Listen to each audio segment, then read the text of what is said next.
Don't touch that dial. Watch this exciting scene from today's 4-part story of Underdog. Here it comes now.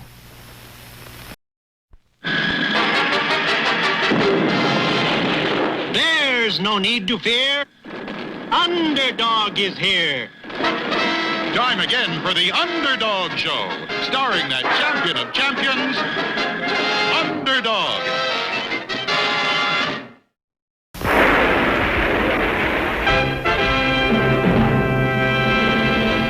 One of the city's most humble and lovable characters was Shoeshine Boy. All finished, sir. Thanks, Shoeshine Boy. You're humble and lovable. Bless you, sir. Little did anyone know that whenever there was a call for help, Help! Help! Help!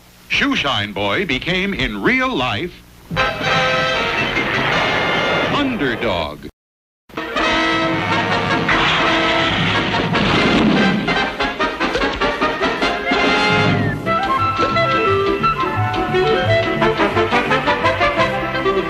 Shine, sir? Yes, indeed. A bright sunny day is the perfect time for a shine. It is indeed a most beautiful summer day. Yes, sirree. A clear sky with only a few fluffy white clouds. The kind of day you know things are going to go just the way they should.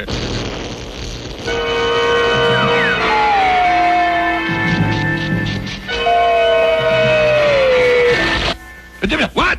Well, I've been hit by a snowball. A snowball? But, sir, that is impossible. A snowball, I tell you. I know a snowball when I feel one. But we must be logical, sir.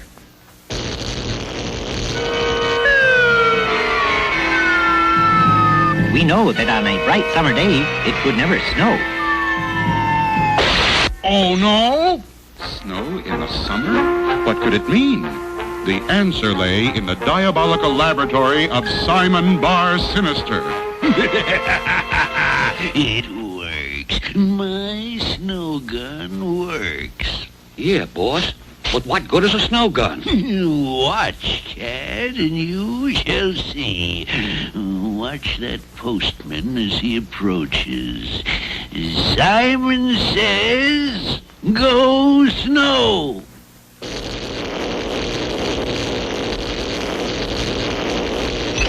A snowman. You turned him into a snowman. Exactly. And the entire city shall do as Simon says, or I shall turn everyone into snowmen and snow women. Gee. Come, Cad. We must go out and demonstrate the power of my new weapon. Hello, this is Sweet Polly Purebred, your television news reporter. What can I do for you? What's that? You just saw a snowman? In the summertime? I'll be right out. My, what a wonderful story. I hope they aren't snowing me. Snow in the summertime. That could make an interesting news story. I'd better run up and tell Sweet Polly.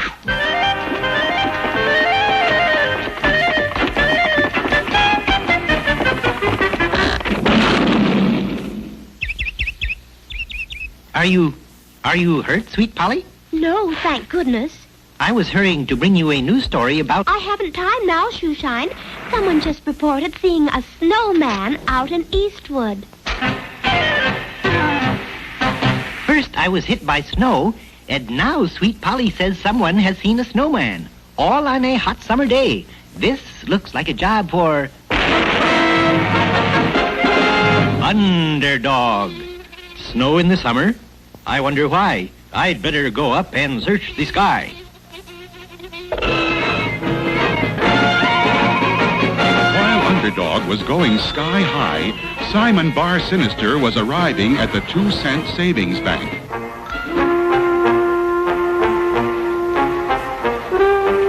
Simon says, hands up. Give me all your money. You can't get away with this. The police will catch you, you thief. You are only the first. All the city will do as Simon says or be turned into snowmen and snow women.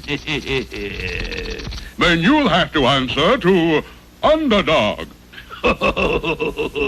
And not even Underdog can withstand my snow gun. I'll snow everyone. Can Simon Bar Sinister really snow the entire city? Will even Underdog be helpless against Simon's snow gun? There's plenty of excitement ahead in our next episode.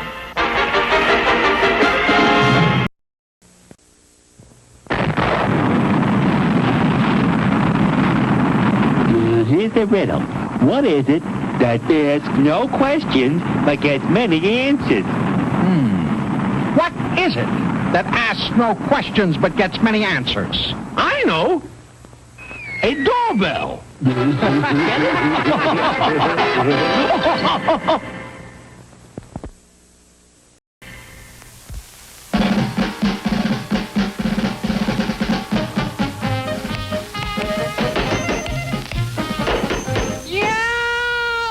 Flunky, what is that ridiculous sign you've just nailed to me? Mr. Livingston made them. I gotta put these signs up all over the zoo. Let me see that sign. Deep Sea Divers Wanted. Apply at zoo office. Chumley? Chumley, where are you? So old Fuss Budget is looking for deep sea divers. Now I ask you, Chumley, who knows more about the sea than a penguin and a walrus? Come on, we'll get rid of all these signs so that nobody gets the job but us.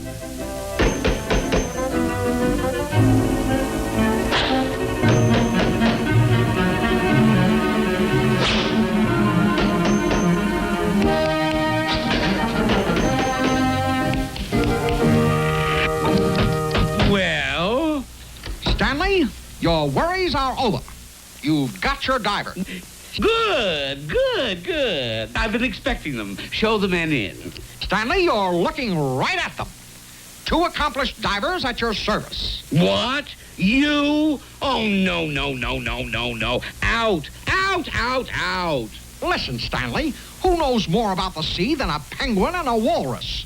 Who? Huh? Who? Out.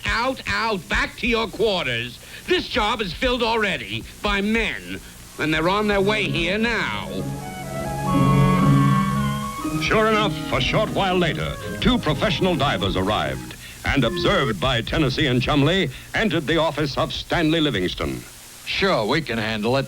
What's the job? Buried treasure? Something even better. The Giant Clam. The giant what? The Giant Clam, a new specimen for our zoo. See, here's a life-size picture of the world's biggest clam. It's found only far out in the South Pacific Ocean.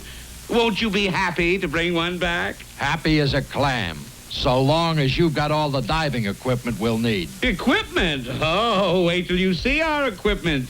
The zoo spent a fortune on it, and just for this job. It's absolutely beautiful. Just step outside. It's all loaded on our truck, waiting for you to be on your way. Good luck. And that is that. Now, Chumley, let's grab that truck and head for the sea. Yeah, we've even got a beach ball. That's no beach ball, Chumley. That's a helmet. You wear it on your head. Oh, like this? Get me out of here! Get me out of here!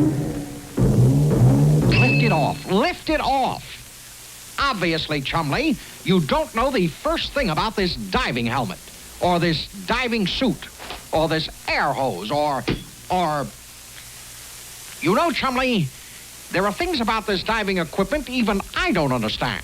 We'd better stop by to see Mr. Whoopi on our way to the South Pacific. Gee, Tennessee, what a nifty truck. A radio and everything. Yes, we'll get the latest news.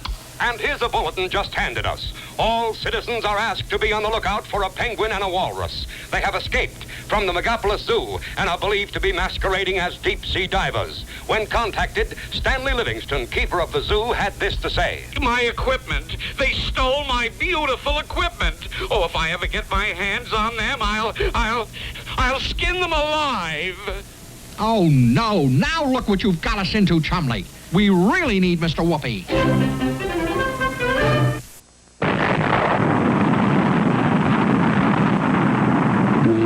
the riddle.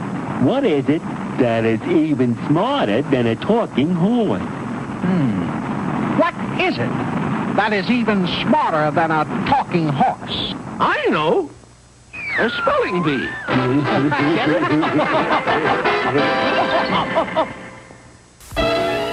So the way I figure it, Mr. Whoopi, we've got to bring back the Giant Clam or Stanley Livingston will skin us alive for taking his diving equipment. Well, my. You boys have gotten yourselves into some pretty deep water. We'll just have to see what the three-dimensional blackboard has to say about it. Now, where did I put it? Must be here in the closet.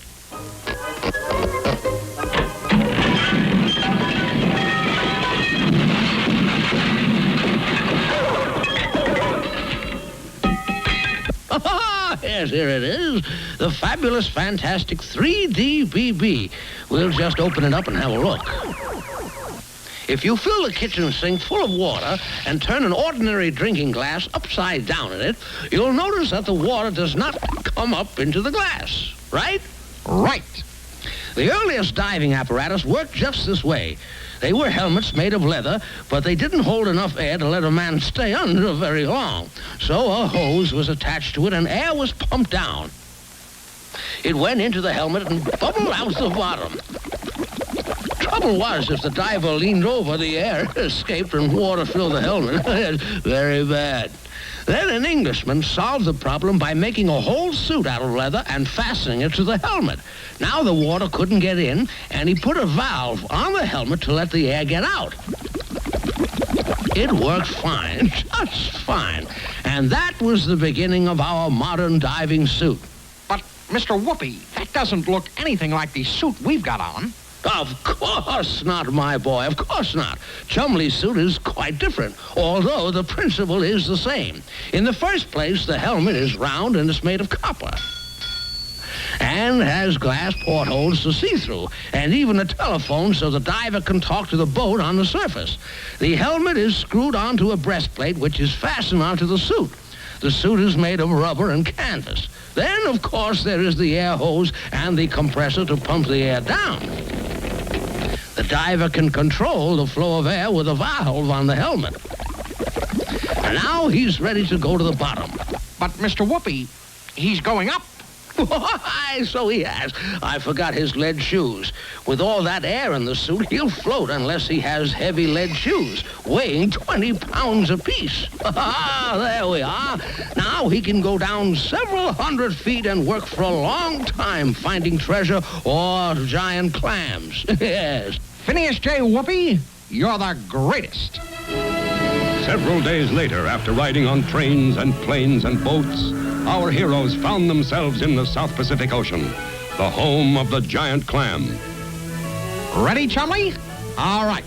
I'll just close the porthole and turn on the compressor. There now.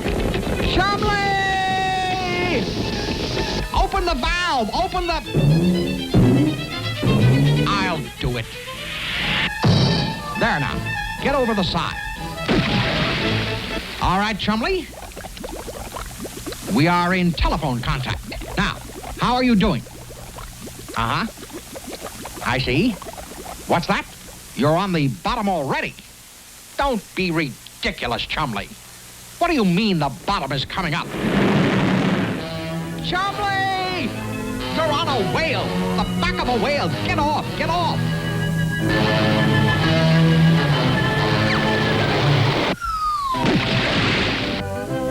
That's better. No more of this fooling around. Get down there and find that clam.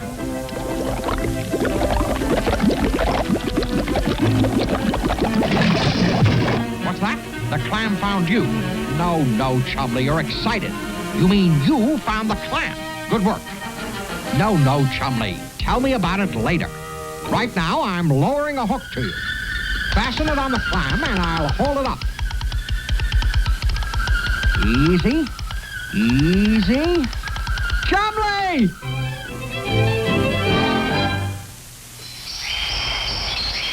And since you boys did bring back the giant clam, you will not be punished.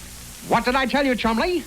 Tennessee Tuxedo will not fail. Instead, I'm going to give you two the honor of sharing your quarters with the newest member of the zoo family, the Giant Clam.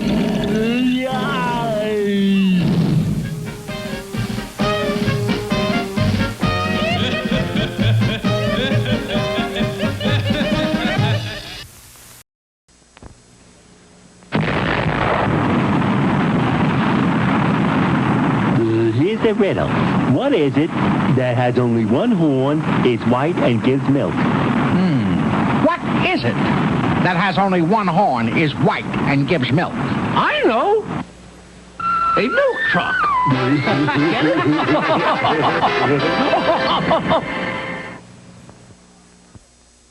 Come out to the fair. Oh, there was a roller coaster the kids were afraid to ride.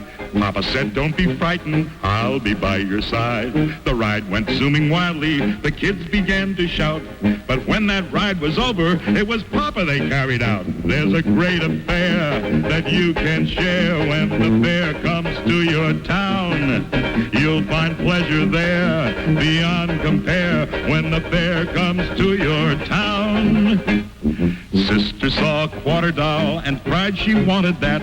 So Papa paid for baseballs to knock the ducks down flat. He missed and missed and missed again, and he was wild to hit those ducks.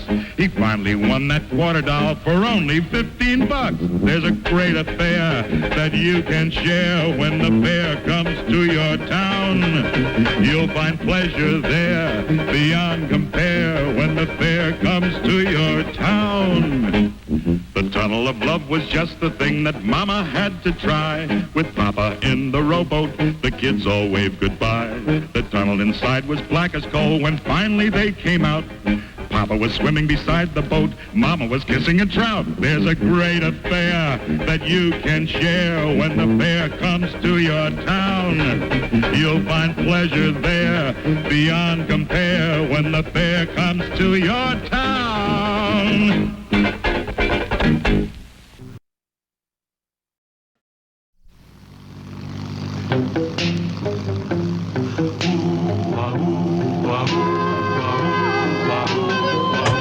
When in this world the headlines read of those whose hearts are filled with greed, who rob and steal from those who need to right this wrong with blinding speed, goes underdog, underdog, underdog, underdog. Speed of lightning, roar of thunder, fighting all who rob or plunder.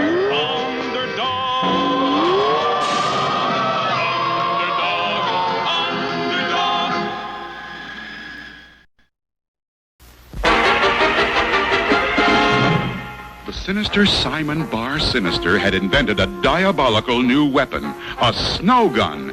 And now he was demonstrating its power by holding up a bank. Simon says, give me all your money. Guards! Guards! Stop him! Simon says, go snow.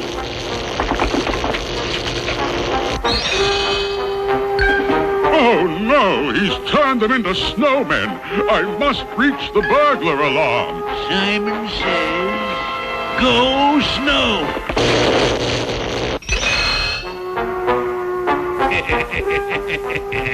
And now, all this lovely money. And this is only the beginning.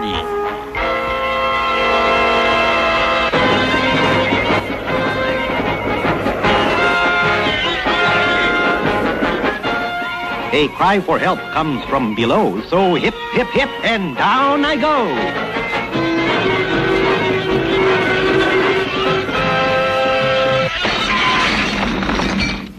There's no need to fear. Underdog is here. Oh, Underdog, thank goodness you've come.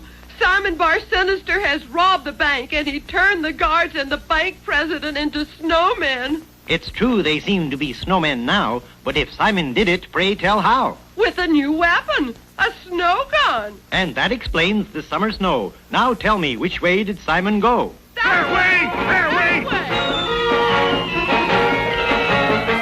Underdog took off in all directions. Simon was entering a palatial mansion where a dance party was going on.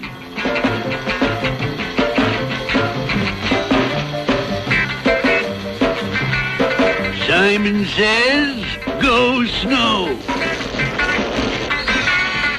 Simon says, go snow. Simon says, go snow.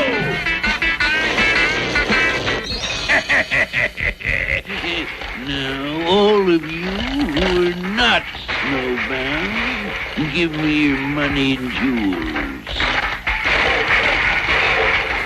Give them to me, or I shall turn you all into snowmen and snowwomen. This should prove the power of my snow gun, Cad. After this, we can return to the laboratory. Meanwhile, Sweet Polly Purebred had just arrived where the first snowman had been reported. It is a snowman in the middle of summer. I wonder if the people who live here can tell me anything. Little did Sweet Polly know that this was actually the laboratory of the fiendish Simon Bar Sinister. No one seems to answer. Perhaps they're asleep. Hello? Anyone home? My, what a spooky-looking old house. Oh, why, this looks like the laboratory of some mad scientist. Here come, Cad. We have work to do. Yes, Cad, now I shall be ruler of the world. With my snow gun, no one can stop me. Everyone shall do as Simon says, or I shall turn everyone into snowmen and snow... Simon says, come out, whoever you are. Simon Bar Sinister, you beast, you fiend. Sweet Polly Purebred, what could be more perfect? You shall be my most beautiful snow woman. Is this the end for Sweet Polly Purebred? Will she really be snowed? There's spine-tingling action ahead in our next episode. Looks